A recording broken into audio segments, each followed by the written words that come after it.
Ikindi kintu cya kamere gituma abantu badatera imbere nikigikurikira kwiroga wenyine. Abantu benshi bariroga mu majambo bavuga, mu kwidodomba, mu kwiganyira, bariroga mu kutamenya.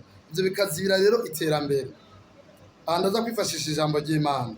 Akarorero, umukozi w'Imana Mose yarungitse Abanyisirayeli 10 ngo baze gutata igihugu cy'isezerano cyarimo Abanaki. Abanaki bari abantu b'ibigatanya bareye metero 6 mu kuduga, hanyuma mu bwaguke metero 3 n'inusu n'igice. Hanyuma Abanyisirayeli bo bangana nanje nawe, barafite taye zisanzwe z'abarundi zisanzwe. Rero arababwira ati cya gihugu turi kugishikamo, genda murabe uko kimeze, uko Imana yari yababwiye ko ari igihugu gitemba amata n'ubuki. Baragenda bacabona rero ibyo bigabo by'ibigatanya biteye ubwoba. Bari abagabo 10, 8 bose baca batangura kwiganyira, kwihebura ngo ibyo bigabo by'ibigatanya tubihagaze iruhande tuyibona nk'inzige. None gasha Imana yarabeshe n'umubeshi, nizo dushikana yaratubeshe. Mugabo babiri, Yosuwa na Kalebu, bo baca baza bavuga amajambo y'ivyizigiro, bavuga ati turavye ukuntu Imana yagira rwanira intambara idukura muri Egiputa.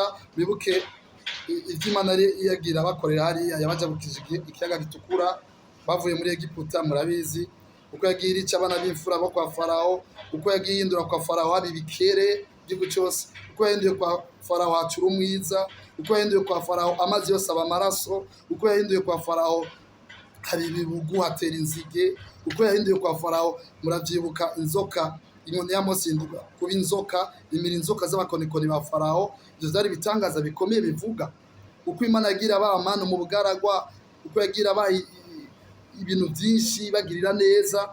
Ivyo byari bitangaza bigaragaza ko Imana iri kumwe nabo. Icyababeshe ariko irabajana mu iterambere, muri zone de distinction y'umunezero, bakajya bagasigaza yuko bazoshikayo, ariko irabereka ko bazoshikayo by'ukuri.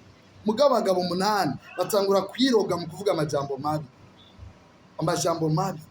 Kundi tuzoshika, Imana irabesha, yaratubeshe, bijya bigabo n'ibigatanya byo twica. Mugabo abagabo babiri rero, Yosuwa na Kalebu, bavuga amajambo meza. Rero kwiyaturira kw'ivyiza bituma uzotera imbere. Iyo uguma wiroga mu kwiganyira, mu kwidodomba, biratuma udatera imbere. Abantu benshi rero ntavyo bamenya. Imana rero usomye mu Guharura 14:28, Imana yacize iciravuga iti ndirahiye, ndarahiye ivyo numvise mwivugiye ivyo nzobakorera. Ivyo bari bivugiye byari vyaha yuko batazoshika muri ico gihugu Imana yababeshe, nico yacibakorera. Mugaciye ati Yosuwa na Kalebu bo bazoshika uko bavuze imbaraga zanje barashingira intara, kandi abo barashitse. Mugabo bandi bose barapfuye, nta numwe yashitse mu iterambere muri ico gihugu bitemba amata n'ubuki. Rero kwiroga mu majambo mabi uvuga biratuma udatera imbere. Abantu benshi ntibabimenya.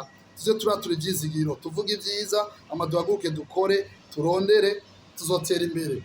Uguma wiroga ni bibi, wiyaturira ku bicanege ni bibi cyane. Abantu benshi rero ntibabimenya. Ni byiza ko bamenye ivyo bintu.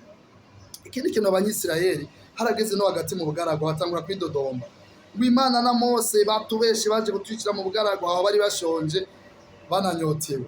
Hakubwira Imana ibaye ivyo kurya, batangiye kwidodomba. Nico babonye bakwiye gukora.